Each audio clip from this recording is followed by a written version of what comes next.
The fast has never been just about abstaining from food. In the Bible, every recorded fast carries a story of transformation, repentance, and spiritual power. From kings and prophets to the very Son of God, all who fasted went through decisive moments that changed their lives and impacted generations. And today, these stories teach us that true fasting is an act of surrender and faith, capable of opening doors to the impossible. In Nineveh, a city given over to sin and idolatry, the prophet Jonah brought a message of impending destruction. But something unexpected happened. From the king to the humblest servant, everyone humbled themselves in fasting and prayer. Even the animals were deprived of food, in a desperate cry for mercy. And God, seeing the contrite heart of that people, turned away his wrath and granted them a new chance. The story of Nineveh shows us that God does not reject a truly broken heart. The genuine repentance always finds grace before him.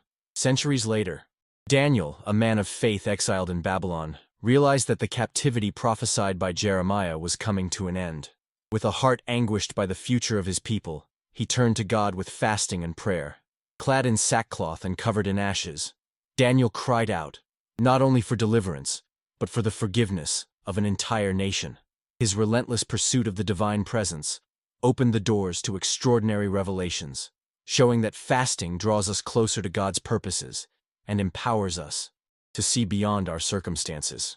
The prophet Joel also witnessed the power of fasting in times of crisis. When a plague of locusts devastated Judah, leaving the people in despair, he called an entire nation to humble themselves before God. It was not enough merely to abstain from food. It was necessary to tear at the heart, not just the garments.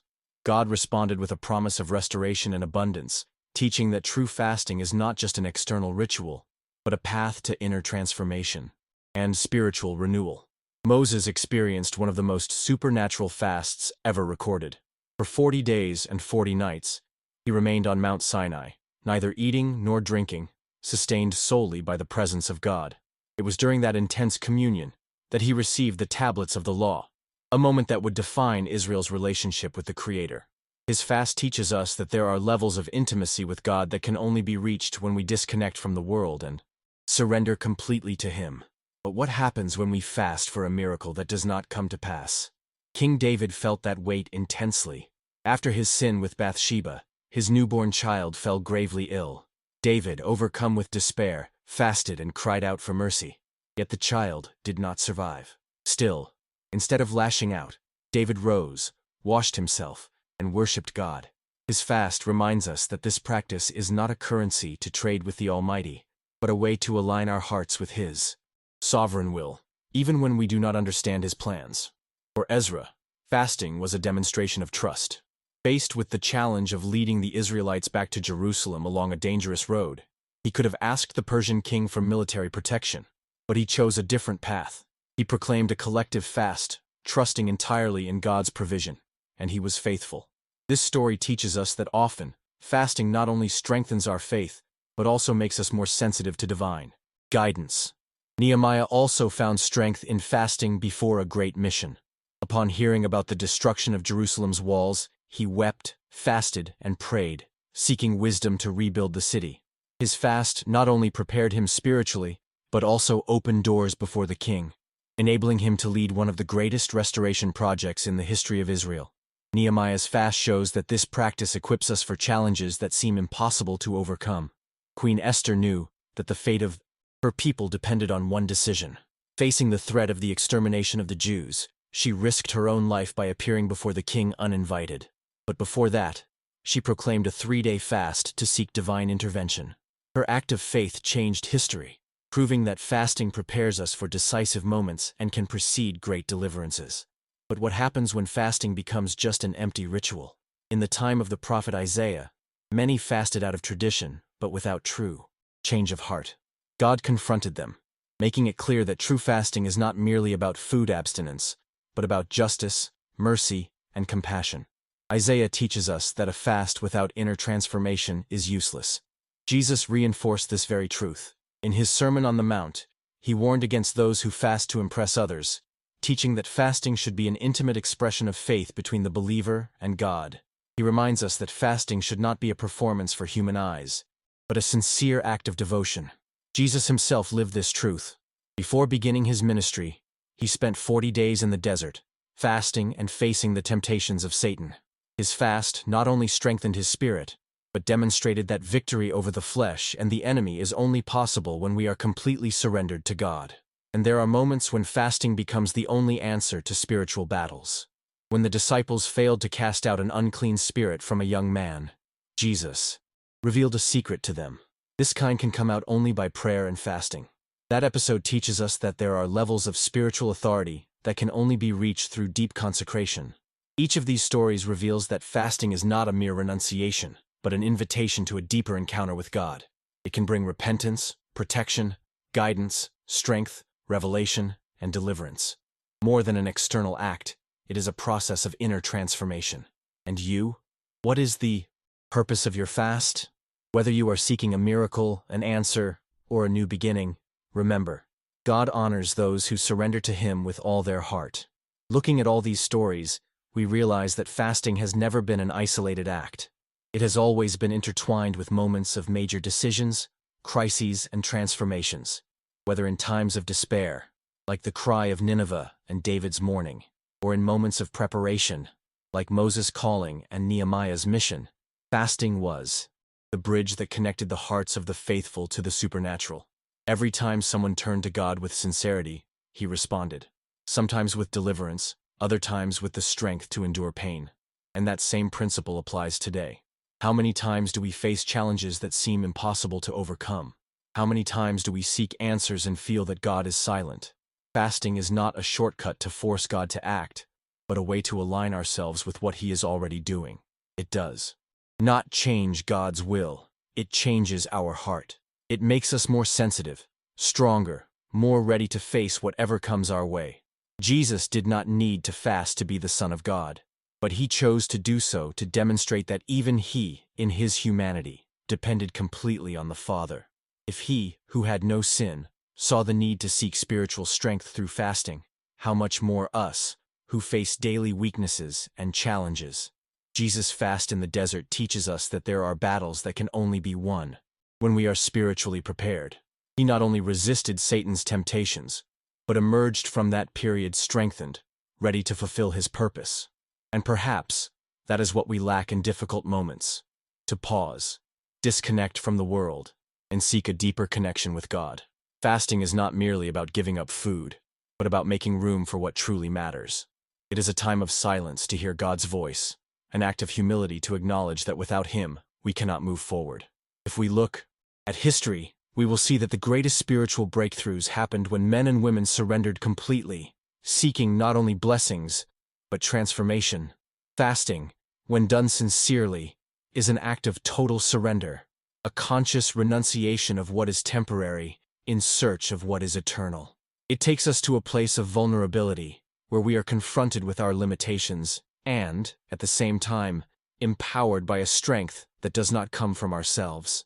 That is what Nehemiah experienced when he stood before God in weeping and supplication. He did not fast merely to lament the destruction of Jerusalem, but to find direction, courage, and favor to rebuild it. And God answered.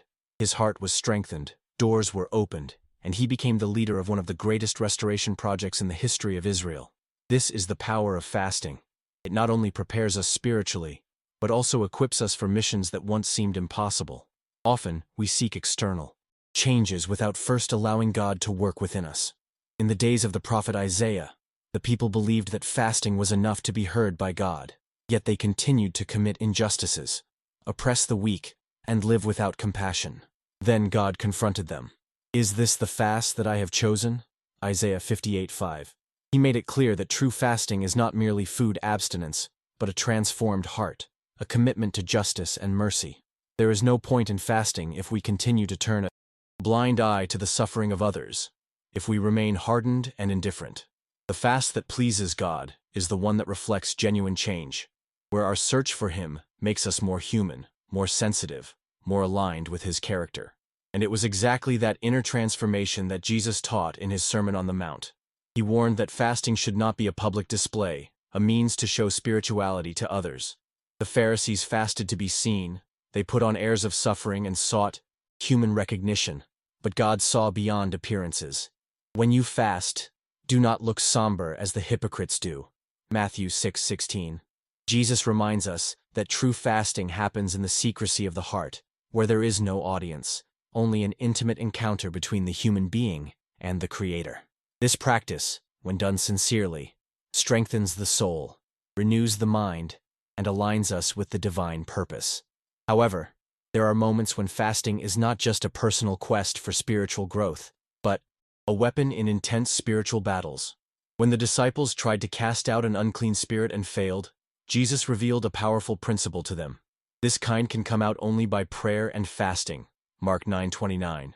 Fasting strengthens our spiritual authority, making us more sensitive to God's voice and better prepared to confront forces that cannot be overcome by human effort alone.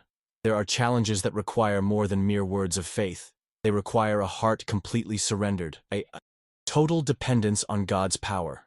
It is in these moments that fasting becomes more than a spiritual discipline. It becomes a cry of surrender and a bridge to the supernatural. That total dependence was what led Ezra to proclaim a fast before his journey back to Jerusalem. He knew of the dangers he would face along the way: thieves, enemies, unforeseen difficulties. He could have asked the Persian king for protection. He could have trusted in human strength, but he chose to trust entirely in God. Then I proclaimed a fast there, so that we might humble ourselves before our God and ask Him for a safe journey for us, our children, and all our possessions. Ezra 8:21. He did not just fast, he humbled himself. He recognized that without divine help, he would be vulnerable. And God answered. Ezra and his people arrived safely, showing that fasting is a declaration of dependence, an act of faith that reminds us we are not alone on our journey. The same happened with Queen Esther. When she learned of the decree of death against the Jews, she could have panicked, could have tried to resolve everything on her own, but she chose a different path. Before appearing before the king, risking her own life, she proclaimed a 3-day fast. She asked all her people to do the same. It was not an ordinary fast. It was a desperate cry for deliverance, and God moved the circumstances. The king extended his scepter to her, Haman was defeated, and the Jews were saved. The fast not only prepared Esther spiritually, but also paved the way for a miracle. This story teaches us that when we completely surrender ourselves, when we lay our battles in God's hands, He acts in ways we could never imagine. Looking at all these stories, we see a clear pattern. Fasting has always been linked to moments of great transformation. Nineveh was spared destruction. Daniel received divine revelations. Nehemiah found the strength to rebuild Jerusalem. Esther saved her people, and Jesus overcame temptations. In the desert, fasting was never just about renunciation. It was a portal to God's intervention. And this practice has not lost its power. Even today, those who surrender with all their heart find answers, guidance, protection, and spiritual strength to face impossible challenges. When we fast sincerely, we make room for God to work, not only around us, but within us. And you? What needs to be transformed in your life? What battle are you facing? Perhaps you are seeking a miracle, an answer, or simply a new beginning. Fasting is not a magic formula, but a way to align your heart with God's heart. It reminds us that we are fragile, that we do not have control over everything, but that we serve a God who is capable of all things. If these stories teach us anything, it is that fasting is not about deprivation. It is about connection. It is about drawing closer to God in a way that changes not only circumstances, but who we are. So when you fast, do it with a sincere heart, and be prepared. Because when we surrender completely, God does the impossible. And perhaps that is the greatest lesson fasting can teach us. It places us in a state of total surrender, where we recognize that no matter how strong or prepared we may seem, there are battles we cannot win alone. The world teaches us to rely on logic, strength, and control, but fasting teaches us to trust in the unseen, in the divine providence that works beyond our understanding. That is what Moses understood when he spent 40 days on Mount Sinai, without food or water, sustained only by the presence of God. And that is what Jesus showed us in the desert, resisting every temptation of the enemy and proving that we do not live by bread alone, but by every word that comes from the mouth of God. So why do we fast? We fast because we want more of God, because we understand that without Him, we are nothing, because we want to see beyond the distractions of this world and connect with what truly matters. We fast because, like Nehemiah, we know that there are walls that need to be rebuilt. Because like Ezra, we have dangerous journeys ahead. Because like Esther, there are decisions that can change the course of our history. Fasting is not merely an act of faith. It is a cry of trust, a complete surrender, an invitation for God to enter our lives and do what only He can do. Fasting is a journey, not an isolated event. It reveals our true hunger, not just for food, but for purpose, for direction, for transformation. When we fast, we confront our own fragility. We realize how dependent we are on the earthly. Yet, at the same time, we experience something supernatural, the strength that comes from God. Daniel fasted and received visions of the future. Nehemiah fasted and was empowered to rebuild what lay in ruins. Esther fasted and saw the death sentence reversed. Each one chose to empty themselves of the world to be filled by divine power. And that power is still available to those who choose to seek God in this way. But fasting is not only about great missions or moments of national crisis. It also happens in the quiet moments of life, when we feel lost, overwhelmed, and directionless.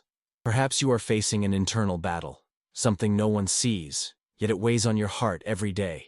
Perhaps you have been waiting for an answer so long that you've begun to doubt whether God is really listening. Fasting is for these moments as well. It teaches us to wait, to trust, to find peace, even before we receive the answer. It reminds us that God is not only in the visible miracle, but also in the invisible process of transforming us as we wait. And it is in this process that we often find the answers we did not even know we needed. Fasting leads us to see beyond our immediate needs and connects us with what God is doing on a much deeper level. David fasted in the hope that his child would be healed, but when the child passed away, he rose and worshipped God. This teaches us that fasting is not a tool to manipulate God or ensure that He does what we want. On the contrary, it transforms us to accept His will, whatever it may be. We may not always receive what we ask for, but we always come out of the fast stronger, more mature, and closer to God. The Apostle Paul, in his letters, speaks of another kind of fast, one that involves renouncing not only food, but anything that pulls us away from God. Today, this might mean setting aside distractions, addictions, habits that keep us tethered and prevent us from growing spiritually. Perhaps your greatest challenge is not abstaining from food, but letting go of what steals your attention and keeps you distant from God's presence. In the end, fasting is not about deprivation, it is about liberation. When we fast, we free ourselves from the control of transient things and make room for God to govern our lives. Looking at all these stories, we realize that fasting has never been an empty or mechanical act. It has always been connected to decisive moments, to profound transformations, to real encounters with God. It was the key to deliverance, spiritual renewals, and great new beginnings. But above all, fasting has always been about the heart, a sincere, contrite heart, willing to seek God not only for what He can do, but for who He is. That was the case with Daniel, with Esther, with Moses, with Jesus. And it can be so with you. So, if there is something in your life that needs to change, if there is an answer you have been seeking, if there is a burden you cannot carry alone, perhaps it is time to turn to God with all your might. Fasting is not a religious ritual. It is not a sacrifice to impress God. It is an act of surrender, a way of saying, Lord, I trust you more than anything else. And that trust opens doors, transforms hearts, and brings us closer to Him. Because in the end, fasting is not about what we set aside. It is about what we choose to receive from God.